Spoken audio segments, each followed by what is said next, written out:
আজ মুহিবুল্লাহ সাহেবকে নিয়ে যে নাটক চলছে, সে একজন বয়োজ্যেষ্ঠ মুরব্বী মানুষ। তাকে বলছে যে আমি এমনি এমনি ন্যাংটা হয়ে গেছি। মানুষ এমনি এমনি ন্যাংটা হয়? তার মন চাইছে সে নাকি ঢাকা থেকে এমনি এমনি পঞ্চগড় চলে আসছে। সে নাকি এমনি এমনি তার শরীরে আঘাত করে করে কালো কালো দাগ বানায় ফেলছে। নাটকের তো একটা লিমিট আছে।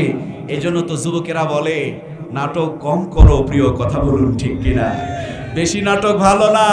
নাট্যকার ইন্ডিয়ায় চলে গেছে, তোমরাও টিকতে পারবা না, কথা বলুন ঠিক কিনা? কত ইস্যু, কত নাটক, আর কত যে কৌতুক আমাদেরকে দেখতে হবে। তবু একটা কথা বলতে চাই, এই পুলিশ সেই পুলিশ না যেই পুলিশেরা সকাল সন্ধ্যা খুন আর গুমের নাটক করে বেড়াতে, কথা বলুন ঠিক কিনা?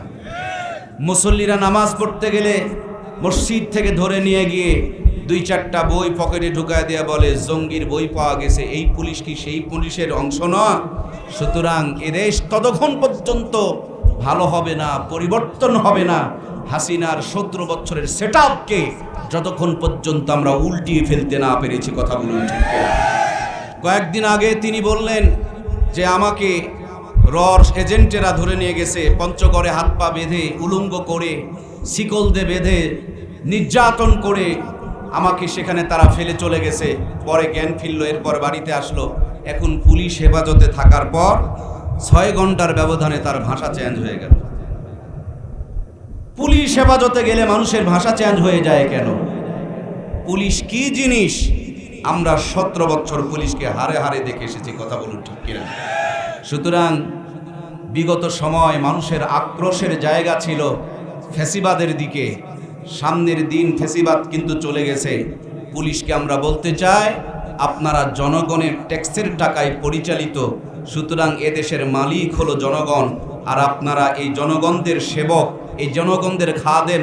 আর নোংরা ভাষায় বলতে গেলে জনগণের ট্যাক্সের টাকায় যেহেতু বেতন দেওয়া হয়, জনগণের চাকর, আর এই জন্যই চাকরি বলা হয়, চাকরি বলা হয়, চাকরগিরিকেই চাকরি বলা হয়। আমরা ছোট করে আপনাদেরকে বলতে চাই না, আপনাদের খেদমতগুলোকে আমরা সম্মান করে বলতে চাই।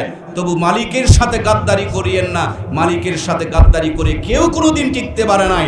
এখনো সামনে যারা এভাবে গাদ্দারি করার স্বপ্ন দেখছেন, আপনাদেরকেও সতর্ক করে দিতে চায়, সামনের দিন কিন্তু ইসলামের বিজয়ের দিন।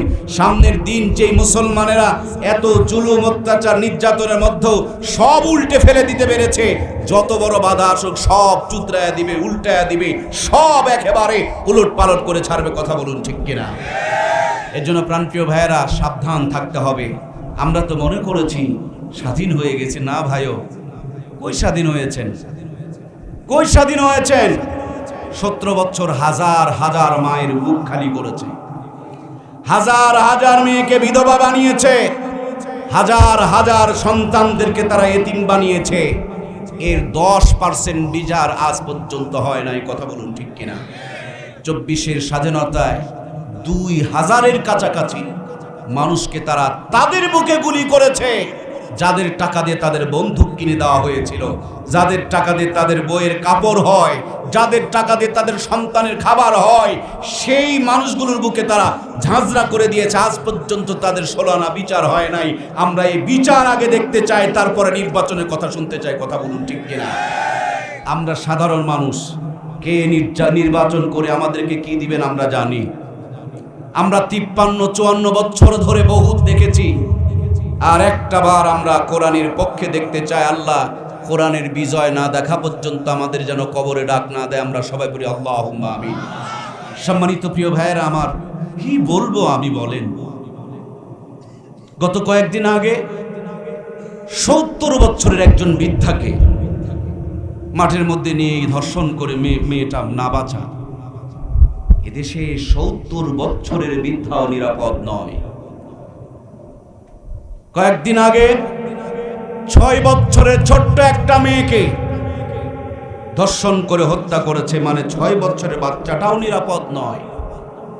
গত কয়েকদিন আগে ভোলা সে এলাকার ভিতরে বাবা মা মিলে সন্তানকে খুন করেছে। কেন?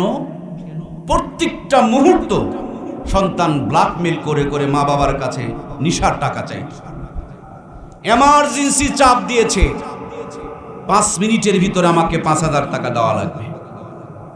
টাকা পয়সা না দিতে পারলে বাপ মাকে মারধর করত।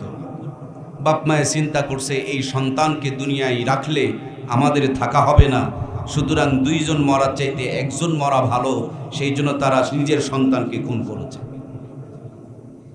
আছেন কোথায়? নিজের বাপ মাকে খুন করে মাটির মধ্যে ঘরের মধ্যে কবর দিচ্ছে।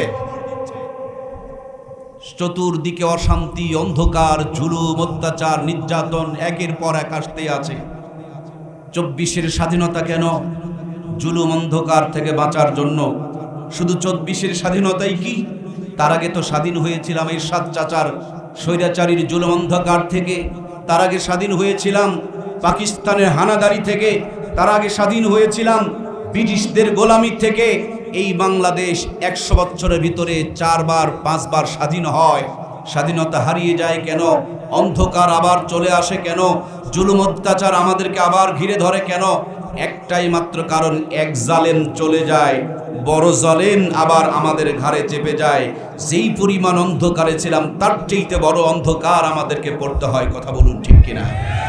এজন্য আগামী দিনে আমাদের জাতির যারা নেতৃত্বের চেয়ারে আসবেন, এদের সিনায় যদি কোরআন সুন্নাহর আলো আর আদর্শ থাকে, ইনশাআল্লাহ এ জাতি আর কোনোদিন পথ হারাবে না, আর কোনোদিন জীবনা রক্ত দিতে হবে না। সোনার বাংলা সোনাতেই রূপান্তরিত হবে। কথা বলুন ঠিক কিনা?